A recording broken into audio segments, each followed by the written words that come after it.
the fall,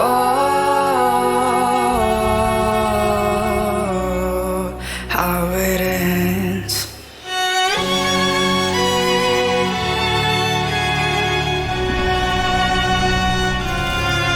It's the fall,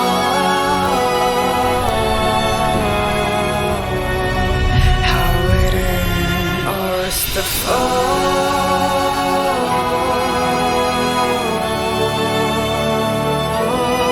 how we rise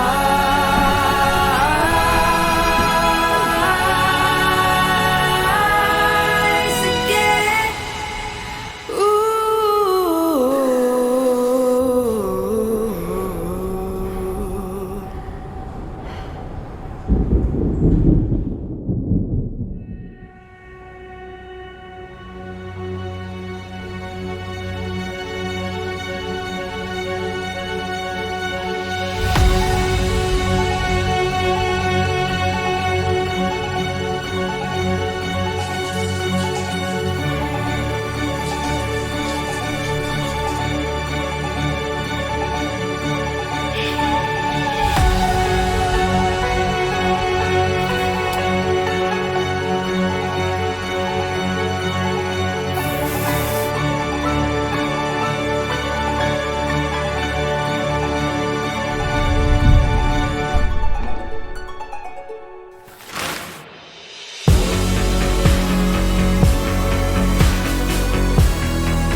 Hello, good afternoon, everyone. Welcome to yet another session of PhysioTV. My name is Dr. Komal Singh. I am a musculoskeletal postgraduate student, final year at Sancheti Institute of Orthopaedics and Physical Rehabilitation, College of Physiotherapy. So today's topic is hip joint biomechanics. So moving forward, today's topic is hip joint biomechanics. So talking about hip, we'll be covering by the end of this presentation, we'll all be able to understand what are the articulating surfaces of the hip, the ligaments of the hip, what is the kinematics of the hip, the osteokinematics, the arthrokinematics, and the kinetics. That are the muscular functions at the hip. So now hip joint. So hip joint is also known as the coxofemoral joint. It is a type of ball and socket joint. So it is basically like this. The concave surface of the acetabulum serves as a socket, whereas the head of the femur is the convex surface that serves as the ball. So it is a type of ball and socket joint. The basic function of a hip joint, it supports the head, trunk, and arms. It provides mobility to the lower limb. It has different functions like running, walking, jumping, and it is similar to our shoulder joint. So moving forward, the articulating structures. So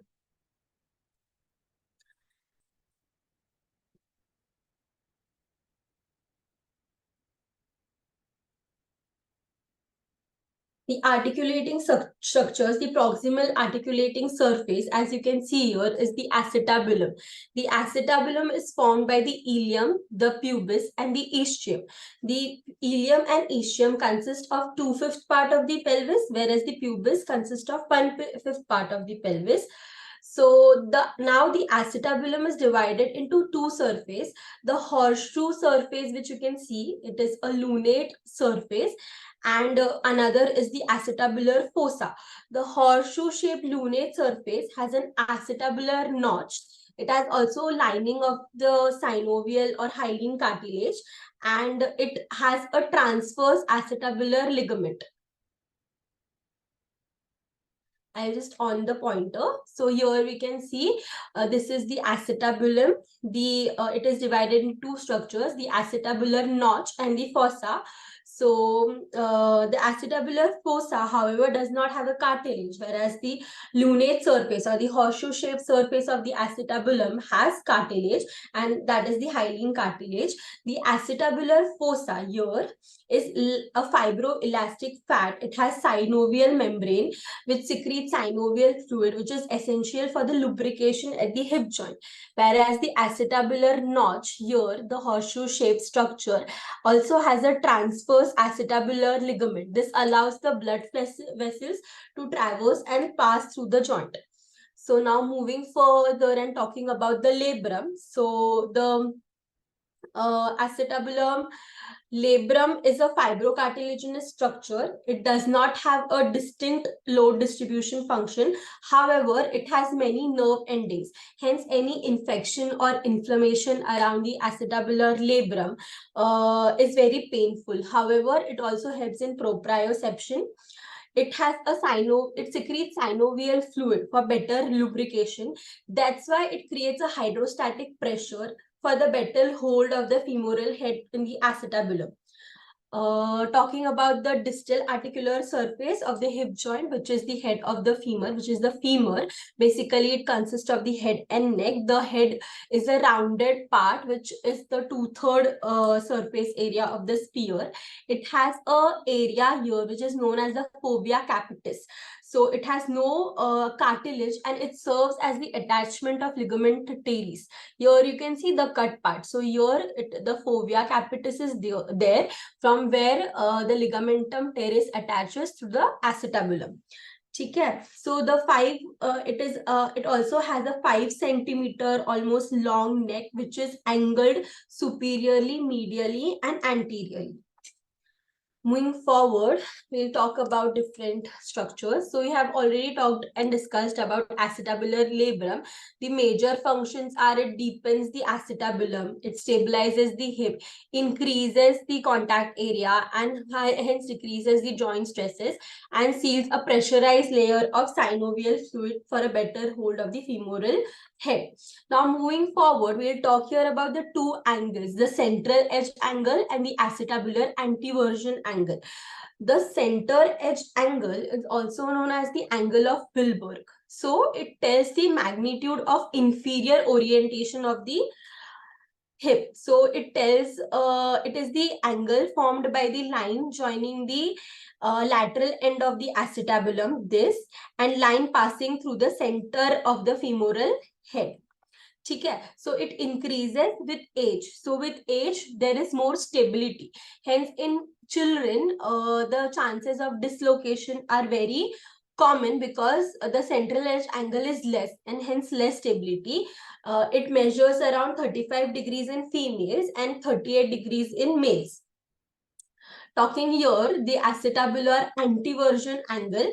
So this tells the central edge angle tells the magnitude of the inferior orientation. The acetabular anteversion angle will tell you the magnitude of anterior orientation of the acetabulum. So the more so it measures almost 20 degrees, as you can see here. However, when it is more anteriorly oriented, so this is we are talking about the acetabular anteversion angle. So when it is more anteriorly oriented, it has less stability. So an angle more than 20 degrees causes more anterior orientation and hence has less stability, and hence decreases the hence increases the chance of dislocation.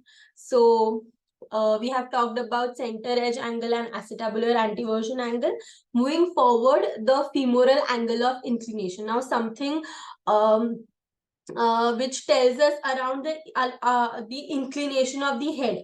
So how much your neck is inclined upwards is the femoral angle of inclination. It is average measures 126 degrees. However, it ranges from 115 degrees to 140 degrees. Women have a lesser angle of inclination due to a wider pelvis, and it also decreases with age due to weight bearing. So as you bear weight, the angle goes on decreases. So Your increase in the femoral angle is known as coxa valga, whereas decrease in the femoral angle is known as coxa valga. It does what basically optimize the alignment of the joint surfaces for a better coverage and congruency of the femoral head with the acetabulum. Moving forward, the femoral angle of torsion. So the femoral torsion describes the relative torsion or twist between the bone shaft and the neck.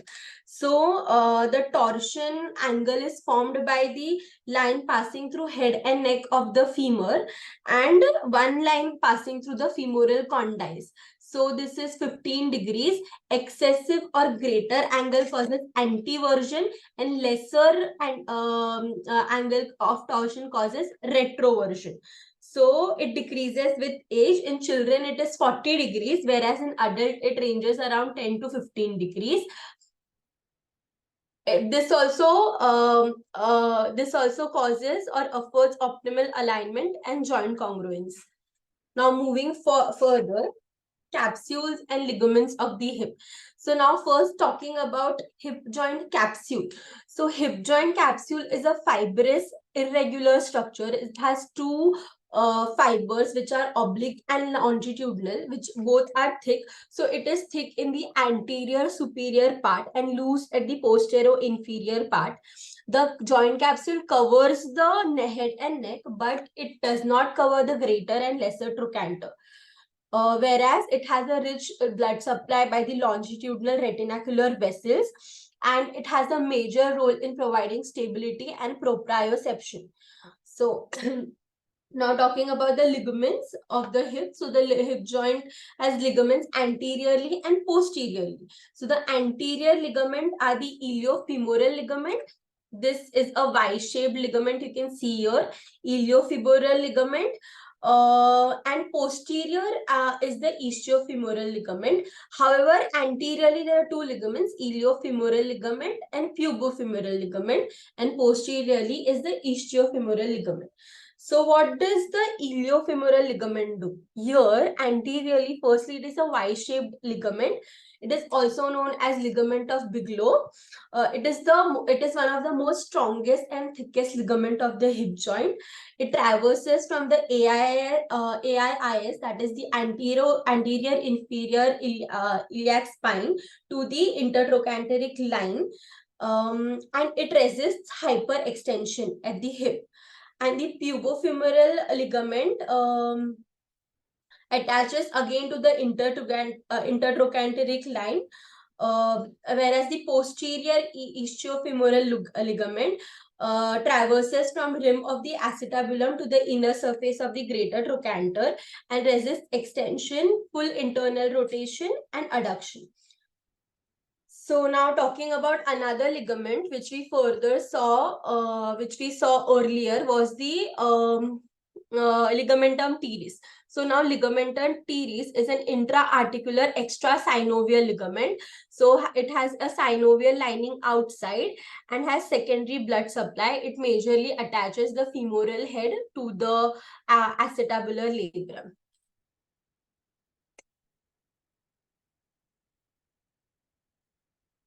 Moving further, first I'll be talking about the capsulo-ligamentous tension. So the anterior capsule and the anterior capsule and the ligaments prevent hyperextension. It almost takes up the 2/3 of the head, arm, and trunca weight.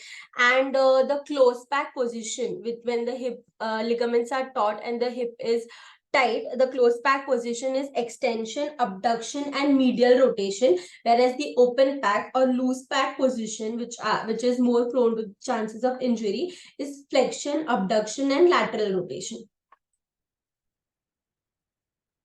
Now moving forward, structural adaptations of the femur. So the bone is generally made up of cortical and cancellous bones. So the cancellous bone is generally porous in structure and have trabeculae. What are trabeculae is that they arrange themselves, or it is based on the Wolff's law. They arrange themselves on the base of the direction of forces. So here, as you can see, this is the medial side and the lateral side. So imagine this is the hip joint, and the body weight comes here. The head, neck, arm, and trunca weight comes here, and here from down is the ground reaction force. So here, when the body weight comes down, creates a compressive force, and here, because it is resisting that compressive force, the ground reaction force, we get a tensile trabeculae. So we have medial compressive trabeculae system and the lateral tensile system. Okay, so here between these, when there is a zone of weakness where the direction of force, where the trabecular systems are not aligned, and this is known as the zone of weakness, which is more prone to chances of injury. It is this middle triangular zone.